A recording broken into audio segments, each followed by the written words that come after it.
Blessed Geza, the clear graphics of Mr. Wikino Chivayo publicly imitating Donald Trump's wife in the bedroom duties for Mnangagwa. Bomshogeza panguva ino achizokonzeresa manje.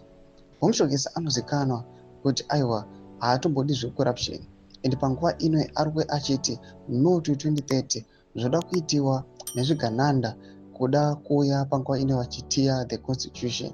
Aiwa ngavambomwira izvozvo.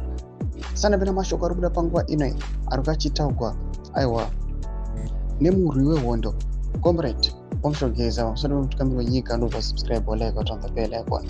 Panapa mashoko awa anenge achitaurwa muZVAITWA.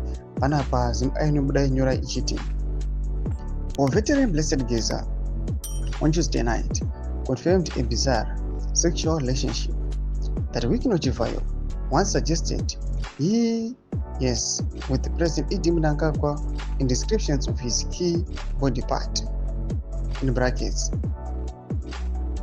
held it in a G way and the front body parts, which Mnangagwa himself also mentioned towards during a meeting with news editors earlier in 2025, saying that Wikino is not his friend, a fair person.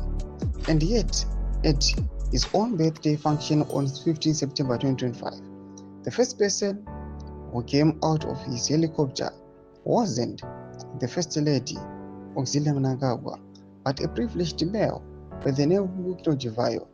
By order of First Family Seniority, Geza said Chivayo is entangled in a